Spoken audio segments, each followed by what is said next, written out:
Assalamualaikum warahmatullahi wabarakatuh. Salam sejahtera bagi kita semua. Perkenalkan, nama saya Magisteria Kalebi, staf di bidang seksi pelayanan sosial di UPT RSBN Malang. Saat ini saya sedang mengikuti kegiatan pelatihan dasar pekerja sosial atau disingkat PDPS yang diselenggarakan oleh BPPKS Yogyakarta tahun 2022.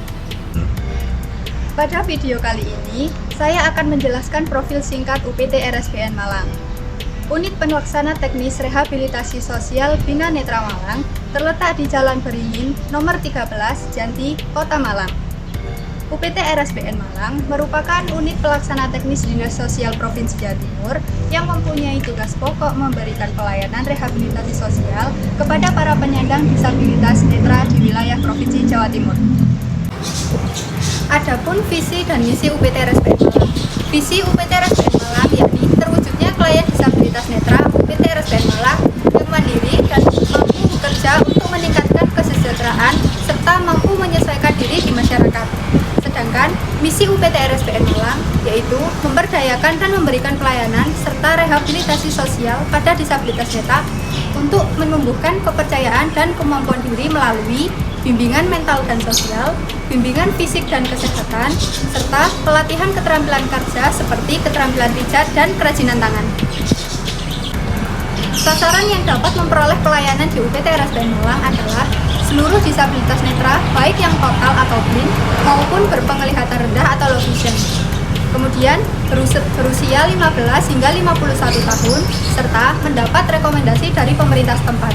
Saat ini di UPT RSBN Malang telah menampung sejumlah 105 penerima manfaat dari seluruh wilayah Provinsi Jawa Timur. Dalam memberikan pelayanan kepada penerima manfaat, ada dua metode teknik yang diterapkan di UPT RSBN Malang, yakni metode dan teknik pekerja sosial mikro dan meso. Metode dan teknik pekerja sosial mikro adalah aktivitas keahlian pekerja sosial dalam bekerja bersama dengan individu dan keluarga. Ada 4 teknik metode yang diterapkan di UPT RSBN Malang. Yang pertama, support. Yang kedua, reassurance. Yang ketiga, advice giving and counseling. Dan yang keempat, logical discussion. Yang pertama yaitu support. Pekerja sosial memberikan semangat dan motivasi kepada PM agar dapat lebih bebas berbicara dalam mengutarakan segala sesuatu yang menyangkut dirinya dan orang lain serta memperbaiki pandangan-pandangan negatif. Yang kedua, reassurance, memberikan jaminan bahwa situasi yang diinginkan PM dapat tercapai, seperti penempatan PM di UPT juga untuk meningkatkan kemampuan kemandirian serta keterampilan sehingga dapat membantu untuk mengerahkan potensi yang dimiliki PM. Yang ketiga, advice giving and counseling. Pekerja sosial memberi berbagai alternatif pemecahan masalah yang dihadapi PM. Konsultasi yang diberikan menyangkut dorongan untuk memobilisasi sendiri, memikirkan tentang dirinya dan situasi masalah yang dihadapinya. Dan yang keempat, logical discussion, teknik yang mampu digunakan untuk berpikir dan bernalar, untuk melihat kemungkinan alternatif pemecahannya, dan untuk mengantisipasi segala kemungkinan berhasil atau gagal suatu usaha pemecahan masalah. Di UPT RSBN Malang ada 4 metode dalam mikro. Yang pertama, model psikososial, kedua, model fungsional, ketiga, pemecahan masalah, dan yang keempat, model pengubahan perilaku. Yang pertama, model psikososial. Psikososial digunakan untuk memahami PM dengan interaksi dan situasi dalam keluarga dan dinamika kelompok yang mereka lakukan. Yang kedua, model fungsional. Model fungsional memandang bahwa kehidupan, kesehatan, dan segala sesuatu yang melekat pada diri seseorang secara alamiah, bahwa orang tersebut memiliki kemampuan melalui kehidupannya untuk memodifikasi dirinya dan lingkungannya. Yang ketiga, yaitu model pemecahan masalah. Pekerja sosial membantu PM secara rasional memikirkan masalahnya sendiri, memberikan konsultasi terhadap isi pemecahan dan melihat hubungan dengan masalah interpersonal, seperti meningkatkan cara berpikir positif dan menghilangkan yang negatif, kesalahpahaman dan konflik di antara berbagai kepentingan. Kemudian, model yang keempat yaitu pengubahan perilaku.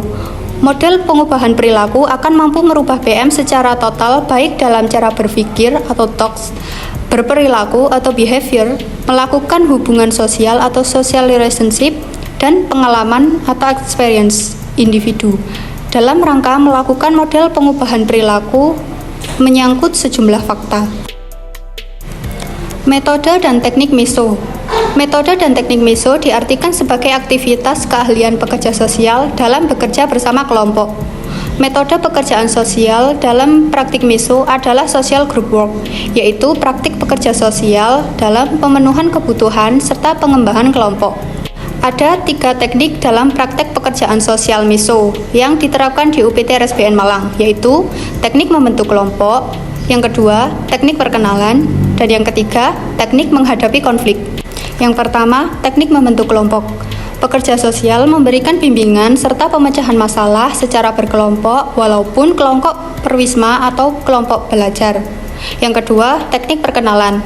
Berkenalan dapat dilakukan dengan cara menghafal nama-nama anggota kelompok dan memperkenalkannya.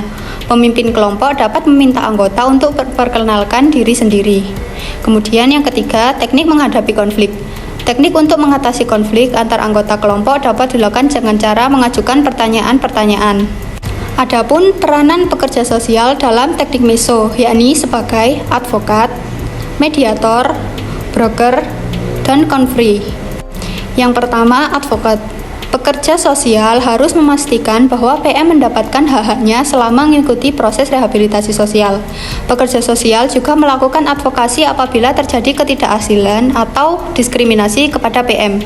Yang kedua, mediator. Pekerja sosial sebagai jembatan antara PM dengan pihak yang bermasalah dengan PM. Pekerja sosial membantu untuk menemukan jalan keluar dari masalah yang didapat, menghambat PM dalam mengikuti proses rehabilitasi sosial. Yang ketiga, broker. Pekerja sosial sebagai penghubung antara PM dengan layanan sumber yang dibutuhkan PM untuk menunjang penyelesaian masalah mereka dalam proses rehabilitasi sosial. Dan yang keempat adalah konfri. Pekerja sosial berperan sebagai perunding akan melakukan kerjasama antara pekerja sosial dengan PM untuk memecahkan masalah yang dihadapi oleh PM. Dalam melaksanakan metode dan teknik pekerjaan sosial di UPT RSBN Malang, ada faktor pendukung dan penghambat. Faktor pendukungnya yakni motivasi dalam diri pekerja sosial itu sendiri. Kedua, rasa kemanusiaan dan ingin menolong sesama. Dan kemudian kondisi lingkungan pekerja sosial dan PM meliputi fasilitas dan tenaga pendukung yang ahli dalam bidangnya. Kemudian untuk faktor penghambat, yakni para PM terkadang memiliki emosi yang tidak stabil, serta memiliki batas kemampuan yang berbeda-beda, sehingga menuntut para pekerja sosial bersabar untuk menghadapinya selama kegiatan berlangsung. Sekian penjelasan yang dapat saya sampaikan tentang metode dan teknik pekerjaan sosial yang ada di UPT RSBN Malang. Semoga bermanfaat bagi kita semua. Apabila ada salah dan kurangnya saya mohon maaf. Terima kasih. Wassalamualaikum warahmatullahi wabarakatuh.